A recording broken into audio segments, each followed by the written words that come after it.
Pray for the victims. Does it do any good at all? Let's talk about that right now here on the Atheist Forum. You are about to enter the no superstition zone of rational thinking and intellectual curiosity here on the Atheist Forum. Standing by for your questions or comments at 727-441-3000, where you can talk to a real live atheist here on Tan Talk 1340. Seems that every time we suffer another tragic mass shooting in this country, our government follows the same two courses of action. First, they declare that it's simply too early to take any action that might help prevent future shootings. And second, they admonish all of us to pray for the victims. Both courses of action have equal value, which is, of course, absolutely none. We're going to talk about the power of, or the value of, prayer this evening here on the Atheist Forum, what we call the voice of atheism in Florida. We welcome you to join us on, if you'd like to call in at 441-3000, or if you're out of the area, 866-826-1340.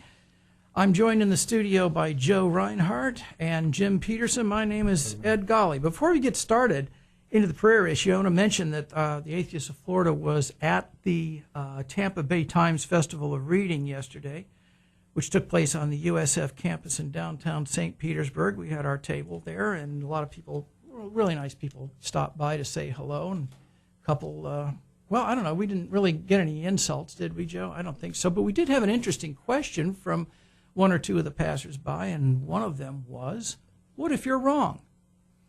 Well, I deferred the question to my friend Joe Reinhardt, who simply couldn't get a word in edgewise when he tried to answer that question. So I'm going to give him an opportunity right now, because it's not an uncommon question for those of us who are atheists.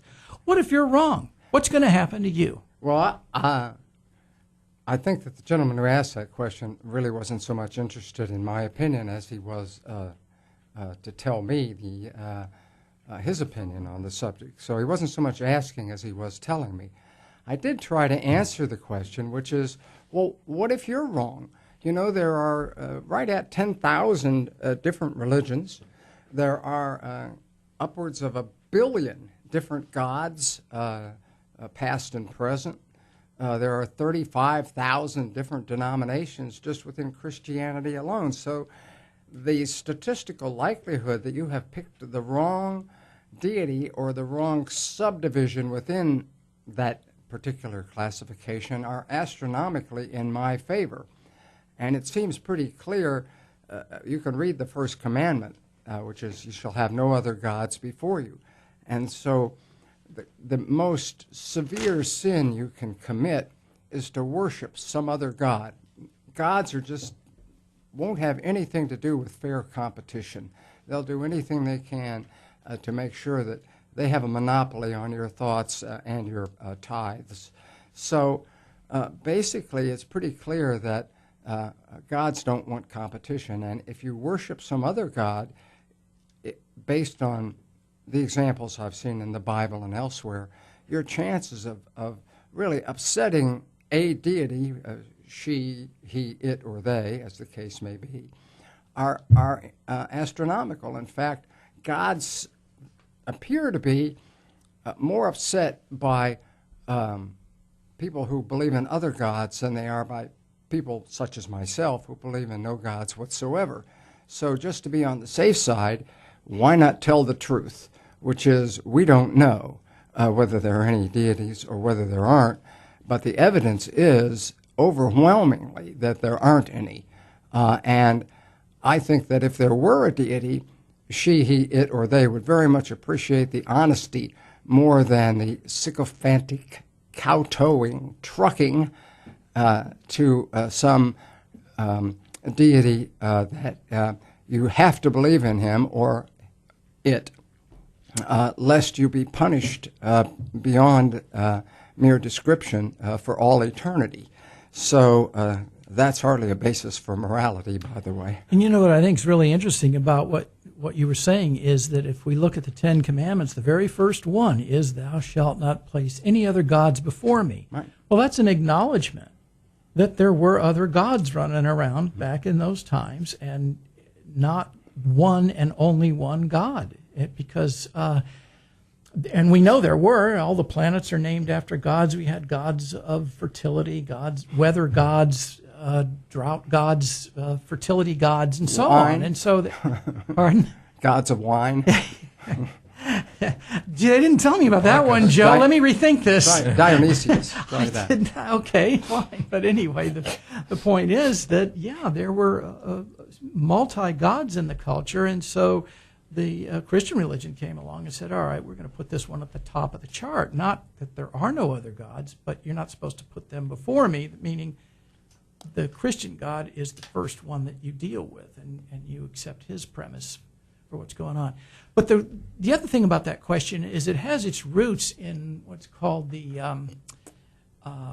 Pascal. I was going to say Blaise Pascal's assessment of it, who was a French mathematician who lived in the 19th century, I believe. Mm-hmm. And he posed that very same question, which essentially is, if you don't know whether there is or is not a God, it's better to assume there is and live your life as if there is, because there's no cost to doing that. But if you're wrong, there's a terrible cost to pay. Turn out to be wrong. And I'm going to turn to Jim Peterson to address that issue, if he'll get off his damn phone and actually participate in the show. Jimmy? Now. So we're talking about Blaise Pascal's wager, famous wager. And basically, there is a price to be paid, despite his declaration that you would be better off and safer to bet on the existence of God rather than the non-existence, because that way you could avoid the fires of hell. But in point of fact, there is a price to be paid for belief, and that price is not inconsequential, because it involves a lifelong belief system, which means usually a subscription to a church or some other institution that makes many requirements of you. Those requirements can be monetary. People can spend thousands of dollars every year in making the proper sorts of offerings to the god or gods, and it also involves being in compliance with the behavioral requirements, a certain kind of clothing, eating or not eating certain kinds of foods. There's a long list of things that such institutions require of us. And so if you have lived your life in compliance with those requirements and then you die, well, at least you won't be disappointed if there is no God. But on the other hand, you will have lived your life in slavish devotion to something which patently wasn't true, and you have given over many opportunities to experience aspects of life simply because someone in the Holy Scriptures of whatever religion it is, or the high religious authorities or what have you, have declared that this or that treat or way of acting or way of being that really was in compliance with human morality as we know it, but was for some reason deemed to be not the sort of thing that one should do if you're a member of the church. If eating foods like pork, for instance, or seafood, or you could choose your food. Somebody has a reason, a holy reason for not eating it, and the same applies across the board to so many other things. Yeah, so you're much better off if you declare your independence and keep an open mind, but think by all means, because that truly is the liberation of humankind. Typically, they start out by making you feel guilty about the very fact that you were born. That's not sufficient. They want you to feel guilty about your most basic human functions and human desires. And the perfect reason for that is, of course, that if you don't feel guilty, then they're not in as good a position to sell you the solution. They're very much like a person who inflicts some sort of wound on you and then, or poisons you and then sells you the antidote and expects you to be grateful for them having saved you from something of which you were in no danger of in the first place. This is the great thing about original sin, which occurred long before you ever even existed and will continue long afterwards, according to that particular religious interpretation. However, like I say, though, there's a heavy price. And I just tell people that I think they should examine religious ideas and prescriptions very carefully, because often as not, you'll find that they are not well grounded, and you'd be better off being a free person than one enslaved to some religion. But Joe, I think you've said it better before, that religion invents the disease, sells you the cure, and it never works. And you end up walking out short 10% of your adjusted gross income, right? That the church gets, and what do you get? You still have the disease. The imposition on people that of these concepts of personal inadequacy that they can never overcome throughout their entire lives, I think, is a blemish on the human family that nobody should need to endure. And these are minimal afflictions caused by religion. At its worst, there are plenty of examples where religions have bankrupted or, in fact, destroyed entire civilizations. Just one briefly would be the Incas. They thought that the Spanish were gods, and they thought at first that they were part of the horse. They'd never seen a man sitting on a horse. And had they not thought that, it's likely that the Spanish never would have set foot on their soil, because they would have been annihilated first.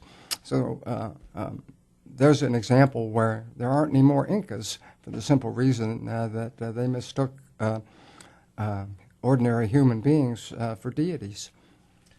But I think that you're quite correct in pointing out that fear is a principal instrument by which religions exercise their authority. People come equipped with it. It's part of our inherent nature to be fearful of things we don't know about, strange things, unusual things.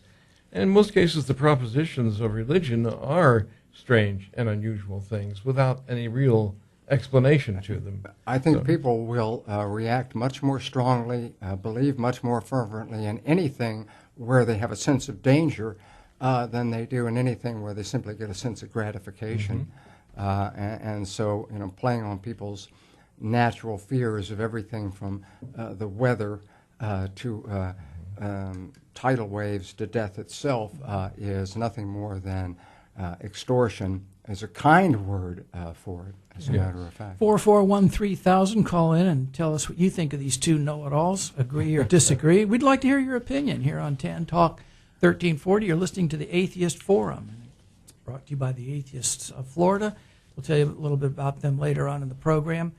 We want to talk tonight, though, about this issue of prayer, because it seems to be what the government always asks us to do when there's some kind of mass shooting or a weather event that causes a great loss of life, hurricane, whatever. And we as atheists often wonder, what is it they're asking us to pray for, and what is it supposed to do for the victims? So we want to talk about that tonight. The most interesting thing I've thought of about prayer when I talk to people about it who tell me that they know it works, that they have prayed before, they got results. I always want to know, what control did you incorporate into this conclusion?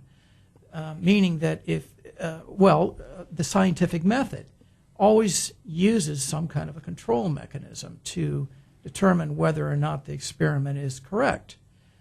And that's how it finds out that their conclusion has a solid foundation to it. But we don't test prayer in quite that way. Of course, I think it has been done, but to simplify it, if the tornado was coming across the prairie and chops up a bunch of houses, the survivors seem to come crawling out and saying, well, I prayed and God saved me.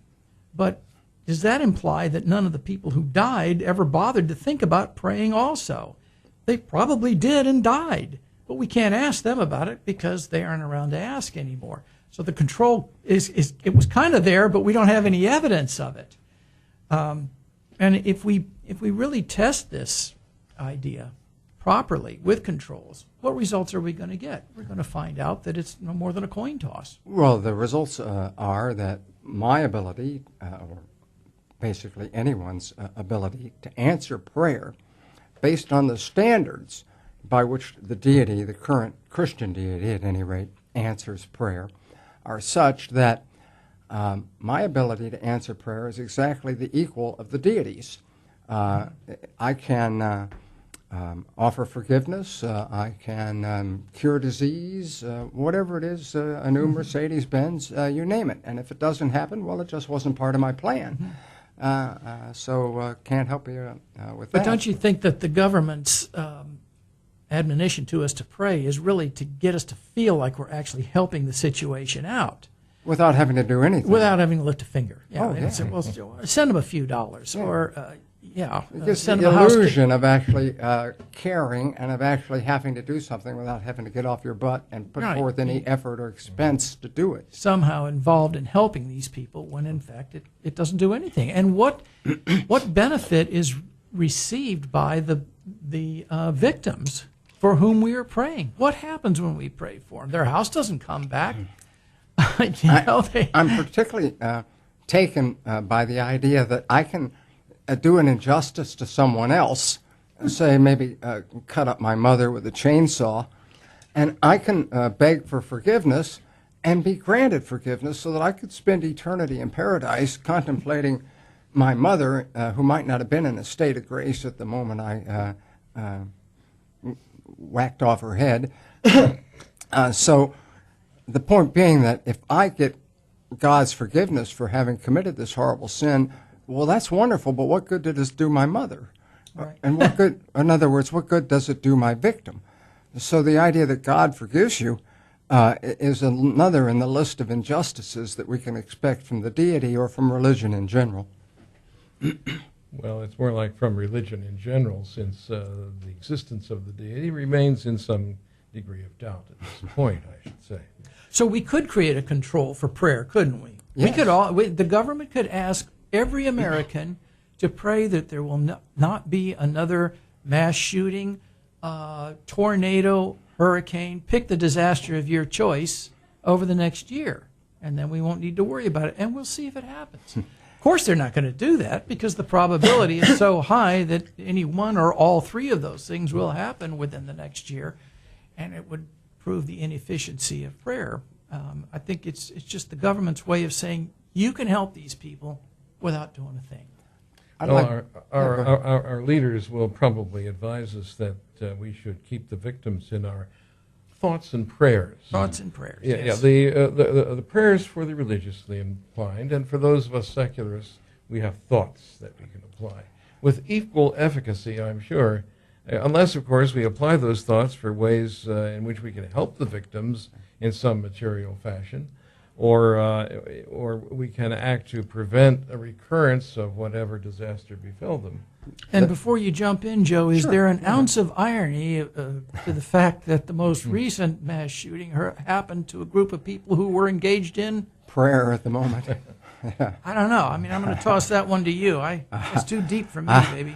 I think the answer to that is so blatantly obvious, and I don't want to belabor the obvious, that I'll let our viewers judge for themselves whether they think that if that's a standard for the ability to get results from prayer, they can judge that for themselves. I do know that. I also know that I put a lot of stock in the old saying that the Lord helps those that help themselves. Thank you, Benjamin Franklin, for those words of wisdom. So So if you help yourself, why do you need help from any outside entity or being, right? I think Franklin was being ironic there. Because, people don't get helped unless they help themselves, whether the Lord is involved or not. if you want your prayers to be answered, you have to get up off your knees and do something about it. Sure. And what's the old adage about hands that help are worth? More than lips that pray. Better than lips than pray. Yeah, that better pray. far than lips that pray. That's, Yes. again, Robert Ingersoll. To give him credit for that quote. Do you want to do tonight's quote while we're on the subject of Rock quotes? and roll, Joe. All Well, right. if you got a good one. Yeah, why not? Again, a gentleman that we've used almost exclusively on this program, and why not? Because he deserves it. H.L. Mencken, who says, Deep within the heart of every evangelist lies the wreck of a car salesman. You know, It's not my intention to insult car salesmen. They're some of the finest people on earth, I'm sure. Thank you, H.L. but Mencken. you know, in all fairness, the quote about the first preacher being the first knave that met the first fool was from Voltaire, I believe. Yeah. Said that, Yes, and he was Voltaire, a yeah. Frenchman too. I've never really agreed with that because my perception is that religion didn't come about with the intention to defraud or deceive people or take advantage of them. It was simply the effort of people to try to understand the world they lived in when they lacked the science to comprehend it and understand what made it work. They didn't know why a thunderstorm came up or a drought or a disease. And it was the most logical conclusion from a foundation of almost total ignorance to determine that some commodity controlled these events, and that if they were good to the commodity, they could maybe control the controlling entity. And it evolved into what it is today, which is... Yes, but like money and power corrupting anywhere, the corruption evolved fairly quickly after the inception of the idea. I'm almost certain that it bred the necessary corruption because the temptation Right. of power and money, particularly where it was totally uncountered by any other force, would have been unresistible. Yeah, I won't argue with you on that, but I just think that was not really the derivation. No, I think of you're it. right. I think it Even- started out benignly, even Sure. beneficially. They still say, pious. Because even cultures that had no currency or monetary exchange of any kind, they still had their gods that they used to try to explain the events that controlled They their still had lives. status within the tribe, and who had the most women Right. or the most cattle, Yeah. or whatever. And of course, being a member of the priesthood meant that you were probably the last person that had to join the army, and you got to spend a lot of time ministering to the ladies, and you never went hungry in time of need. And there are a lot of benefits to being a priest or being in the priest craft. But ironically, that bit of corruption also signaled the rise of civilization itself, because it meant that that group had enough surplus and enough leisure time to be able to pursue things like religion and questions and so forth. But it took a while, but eventually, probably within 15 years of the founding of the first religion, the first skeptic came along, the first atheist, the first humanist. whatever. Probably had his head cut clean off, didn't he? Probably so, Probably but lasted that not didn't that stop long. succeeding generations from coming along. Right. And here we are currently Yeah. doing the same thing. Yeah, in those days, rebuttal was took the form of a big rock. Yes. fact, it was well aimed. Just under 100 years ago that the last person in England was actually incarcerated for blasphemy. About 97 years ago, It was I think. in the 20th century that the last person was tried for it in the U.S. Oh, okay, yeah. So, the ability to speak openly about it has been repressed throughout the human experience, and that it became a control element. I've met people. We have a caller. Young people who said that Okay. they. All right, but I was going to say I've Yeah, go met ahead. people who have told me that they were never allowed to question religion Mm-hmm. in their church. Most atheists that I know that were brought up in a church said they began to question it. They didn't get substantial answers as they got into their early 20s or so, and finally tried to give an honest appraisal and decided that they couldn't accept it. But the idea of questioning it is even shunned. Okay, we've got a caller. We do. Go ahead, caller. Yeah, I guess I'm on now. Right now, I tuned in a little late. This is Gary Thompson. Well, hi, Hey, Gary. Gary. Welcome to the show. I may be a little bit off subject here, but this has to do with the just general rejection of science. Mm-hmm.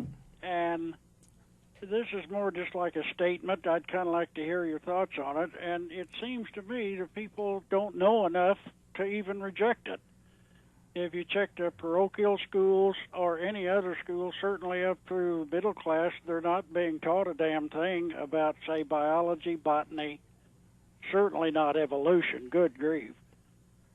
and so they're not really acquainted enough to know whether to reject. I mean, you got to know something in order to say, "Hey, I'm not going for this," and they're declaring them that it's already a clean deal. It's all over. There's no point in even studying it. Well, those are fighting words, Gary. But I would pose the question to you that do you see this as the motivation behind the voucher initiatives in our country? Right. That would be sort of aimed at putting the majority of public school students over into private schools so they can teach without any oversight from something like a national education commission. Right. I'm saying they're not. It seems to me they're just simply not rejecting it so much as they just don't know enough about it. They're going to say, well, evolution, something so absolutely obvious. In college, we were just taught to something you just kind of learned about and then forgot. You didn't question it. It's like questioning gravity or something. But anymore, it isn't like that. And they're actually selling people all of this sort of a bill of goods or something that just simply won't fly. Well, the purpose of a religious school is to teach you enough to be religious for whatever sect or denomination they happen to represent. If by some coincidence you happen to learn something else that might be useful in life, like logic or reasoning or mathematics or biology, Critical thinking. it's just an accident. All they care about is that you learn enough to be a Methodist or a Catholic or whatever it is, whatever creed they want you to perpetuate Right. ad infinitum. They're declaring them. They're saying they're rejecting science. That seems to me like they don't know enough about it to even reject it. I took biology. It wasn't like in a big university. It was in a group study thing in Puerto Rico, but it gave me college credits for it, and it was taught by a very, very sharp, qualified teacher, professor actually, and we didn't even, the stuff that they're questioning here wasn't even brought up as a question at that time. It was just something as, hey, you want to know about this, and so you learn, you pass the test, and you go on. Okay. Well, they're not being taught that type of thing. It's considered near blasphemy.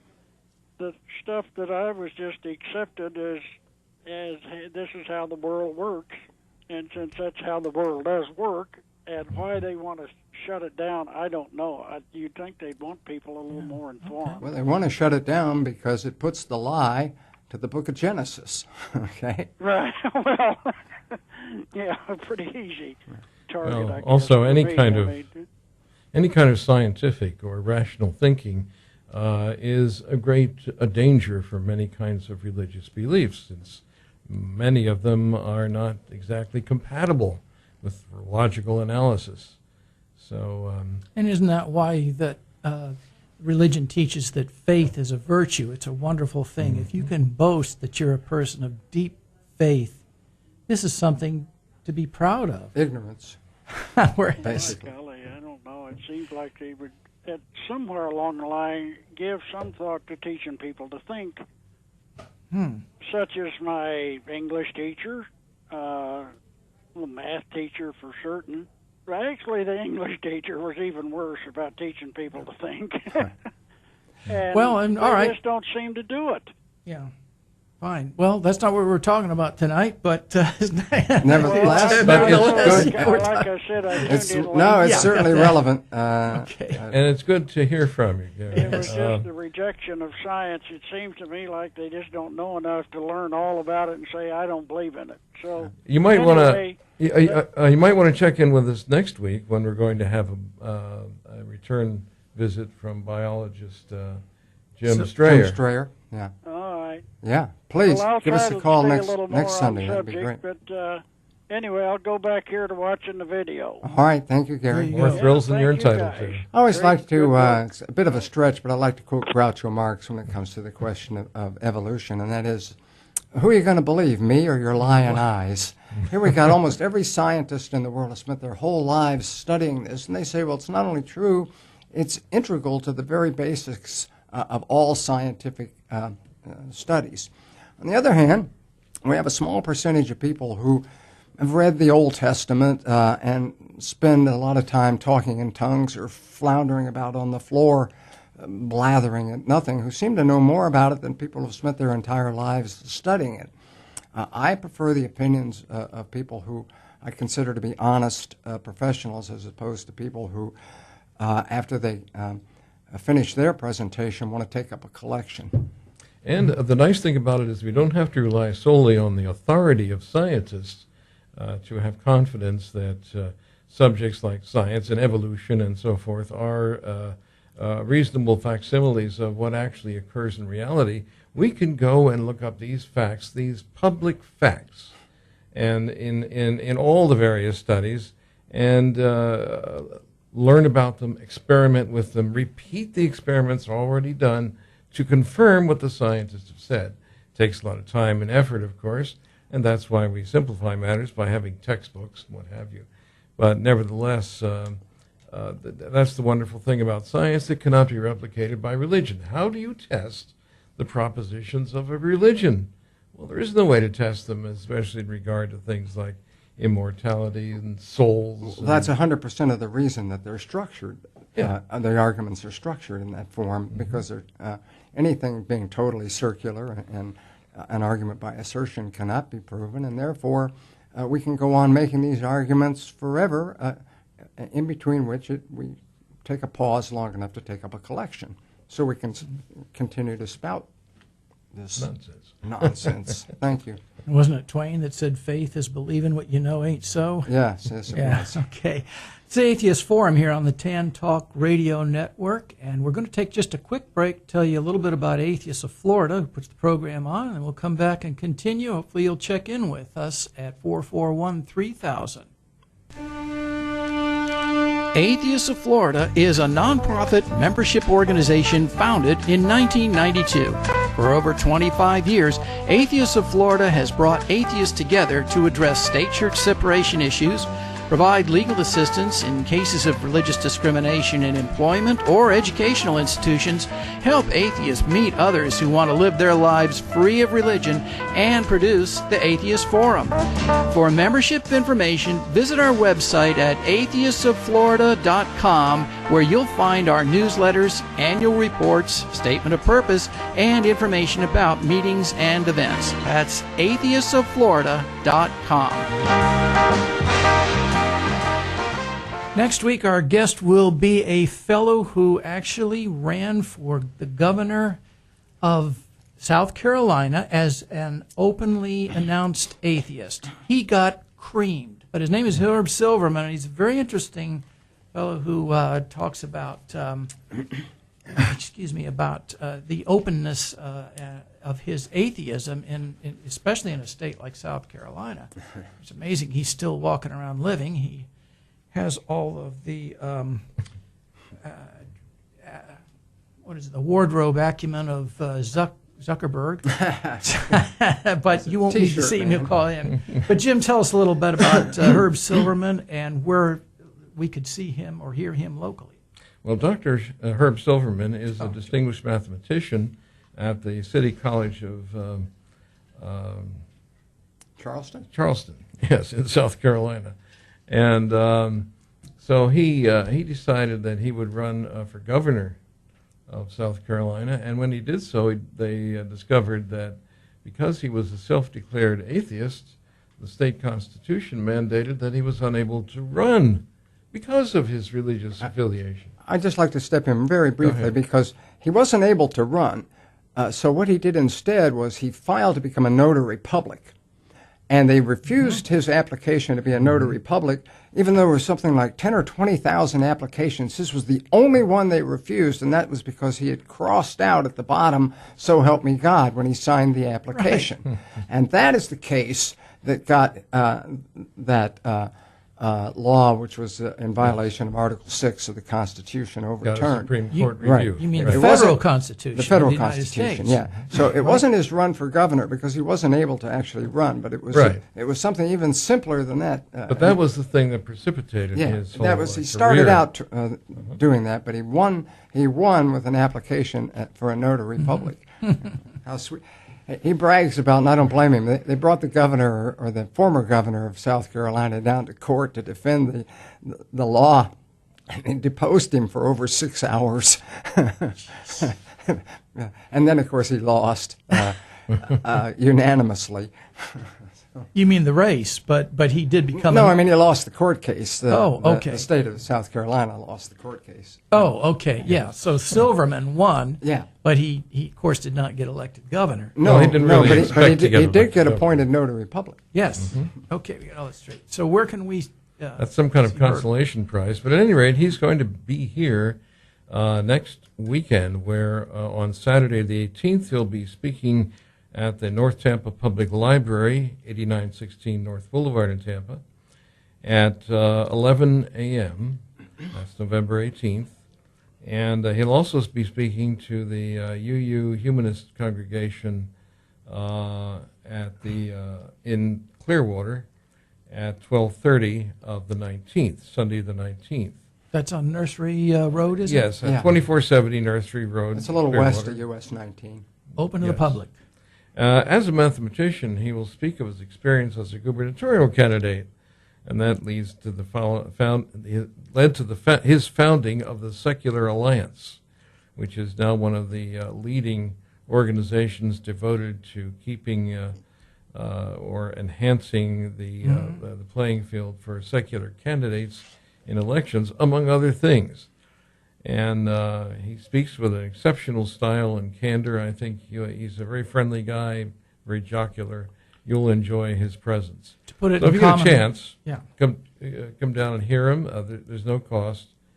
And we'll see you there. He will also be on this broadcast the evening of the In other words, a 19th. week from tonight, yes. A week from tonight. The 19th, I guess it is. Yes. Right He's here on this much station. more interesting spokesman than listening to you read a phone, I guarantee you. Herb is really a fun guy to listen to. He is. That's true. And so, yeah, I invite you to join in. And if you miss our programs, you can always hear archives of them here on the Tan Talk website or on our Atheists of Florida website, where you can hear the audio versions. Or YouTube. YouTube, right? As well. Right. Something that impresses me about the religious right lately is the sheer hypocrisy of this particular movement with respect to the Trump administration, starting with Mike Pence, who claimed that he is first a Christian, second a conservative, and third a Republican. I wonder if Pence had been applying for a job with a small company, say something like a law firm or an ad agency, and it was revealed that the owner of that company had bragged about openly groping women against their will and without their consent if he would have taken that job. If he had, his wife would have left him because she wouldn't have tolerated that. And yet because Pence has had his eye on the presidency since he was about a week old, he went ahead and compromised his principles and became the vice president of this country, serving under President Donald Trump. And I just find it interesting how conservatives heard the Access Hollywood video where he openly bragged about groping women, not lusting after them like Carter did, but literally groping them, which violates the dignity of any woman to be groped against her will. And I think what brought it to mind, of course, is the Roy Moore news that came out about the state Senate candidate in Alabama, who, as we know, has been accused of fondling underage girls. I was listening to Kellyanne Conway talking about it today, and as she concluded her interview, she said that the conduct that Moore is accused of having committed is intolerable, whether it's done against an underage girl or a woman, and that if that happened, he should withdraw from his campaign for the Senate seat. Well, in my opinion, she is also calling for the resignation of President Trump, because this was not locker room talk. This wasn't just saying, admittedly yeah, guilty. This girl has a shapely figure and I'd like to have sex with her for a month. Self-admitted. Right. And that's a felony, as I understand it. Now, if conservatives had integrity, or the religious right, wouldn't they say, you know what, that was a horrible thing that he said, and that's intolerable behavior. But because he endorses certain political and social ideologies that I support, I'm forced to vote for him. But he's still a rotten guy, But they don't. They kind of twist it into saying that, well, he didn't really say that. He just said the same thing that all guys say when they their ogle women. morals du jour. Oh. And so anyway, this sort of seems consistent Well, with what we've been talking about earlier about faith and prayer and so on. I have a question for our listeners. I really wish you could call in and answer this question for me. You have a choice, A or B, no other choice. Which would you rather have? Would you rather have Roy Moore as your senator or as your babysitter?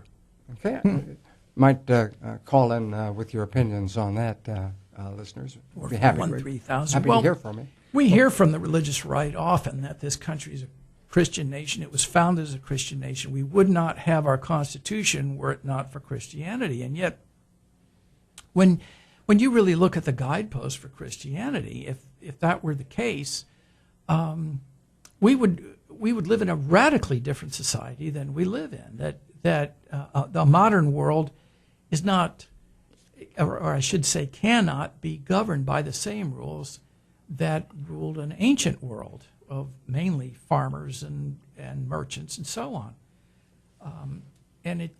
And I often wonder why they can't acknowledge the fact that the Constitution stands in stark contrast to the guideposts of Christianity. A good example being that keeping the Sabbath as a holy day or a revered day in which nobody does any work. Now the Amish certainly apply that in their lives without question, but in the modern world we really can't do that. Right? Roy Moore, I hate to keep coming back to Roy Moore, but he's such an interesting scumbag. But he's such a perfect example of the confirmation bias in action that you are describing.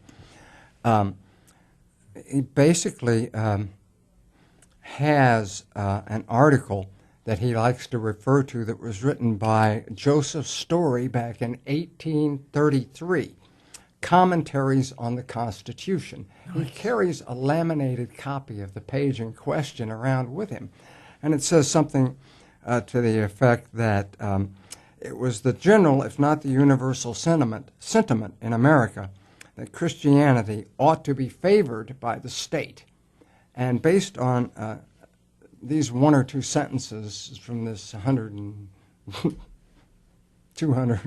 200-year-old document, it trots that out as the justification that we were founded and ought to continue to be a Christian nation.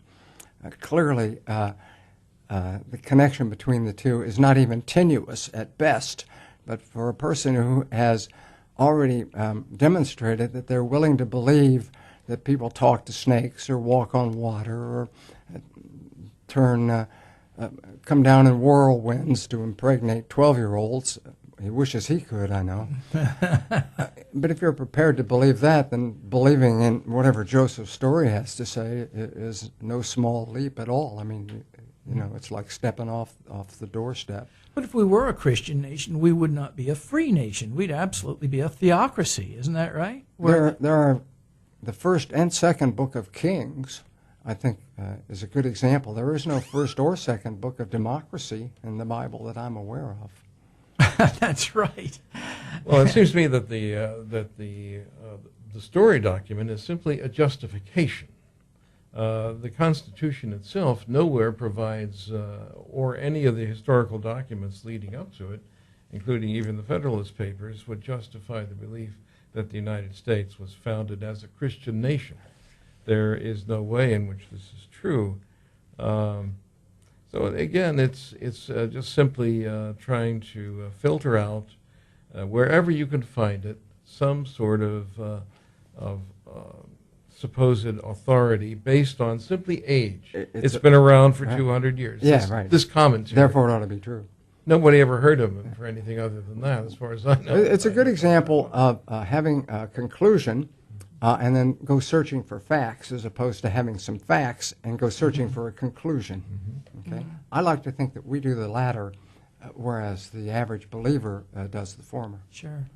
But our fundamental point as atheists is not to condemn or criticize religion, even though we have been known to get a little carried away with that at times. It's to be able to live our lives free of the imposition of it on us as citizens. And the only way to do this is to stand up and say, no, all Americans don't want Christianity to be the foundation for any of our laws or regulations. And the Constitution made it clear that the Founding Fathers had the exact same intention, because the very first sentence of the First Amendment is that Congress will make no law respecting an establishment of religion. I don't know what could be more clear than for them to have said that, religion's not going to play a part of our government. You're free to embrace any religion you want. It is interesting that provision is found in the First Amendment of the Bill of Rights, often deemed to be probably the most significant, most important part of the document as far as the issue of human rights is concerned, and that they put together the freedom of the press, freedom of speech, freedom of assembly, and finally freedom of religion. And they put them all together because those are freedoms that belong not to the government, but to the individual citizen. I don't think it's possible to have any one of those freedoms without the other three. That's right. No, but the president does, because he wants to rescind the non-existent license of the NBC News Network because he doesn't like some of their articles. I mean, to me, this disqualifies him immediately. If I didn't know better, I would think he was an incompetent jerk for this, and a lying, treasonous jerk, for the simple reason that he took an oath to defend the Constitution and spends a great deal of his time attacking it. Mm-hmm. Thank God you know better. Well, but in any case, it seems to me that we do have some real problems as far as the Trump regime and the restriction of civil liberties is concerned. Looking at such a thing as the administration of the Internet and the current FCC is going to implement a system of non-net neutrality, whereby some providers of information on the Internet will be granted higher speeds and greater privileges than others. There is no end, it appears, to the degree to which people who are committed to not interfering in other people's lives are willing to tell us what to do. Indeed. Well, now, I don't know about you two fellows, but I happen to think that Mr. Trump is actually an atheist, or if questioned, would put down no religious affiliation, because there's no indication that he is really a devout religionist like Mr. Pence. But my question to you would be that if Pence became president and wanted to impose his Christianity on the country, do you think that the current Senate and, well, Congress would stand up to this and protect our rights? Or do you think they would cave in? Well, I think it all hinges on whether or not they get a tax cut out of it. Yeah, it's very practical matters indeed. My family is on welfare. My wife is sick. My children are all down with the flu. I need some kind of help, and their response to that is, give that man a tax break. As far as Trump is concerned, I think he is willing to affiliate with whatever church he's speaking in front of at the moment. He's willing to affiliate with anybody that will improve his bottom line. I used to say about Jerry Falwell and Pat Robertson that if they could improve their income and their TV ratings by having sex on camera with Osama bin Laden, we'd see them both on camera next week. I might not have to wait that long. Well, but bin Laden's dead. Well, but when I used to say that, he was alive. Oh, yes, but that makes a difference. Whether he's dead or not, it's still true. I think Barack Obama was clearly an atheist. His mother was, and she raised him as a single parent. I think so, too.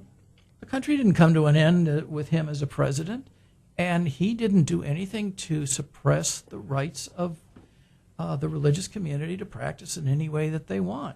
Well, now, he did say he was actually a Christian. But he's got to. I mean, he went a second term. I know Are you kidding that. me? We all know I mean, that. look at Silverman, right? He comes, Joe Redner over in Tampa. He comes out and tells the world, yes, I'm an atheist. He gets his head handed to him in the election. They're realists. Of course. And that's why Trump couldn't say such a thing. He's got to play along that, oh, yeah, sure, I'm a Christian. Anybody does need to in a nation that his population is primarily a majority Christian. That'll probably change in another generation, and in the same way that we were kind of intrigued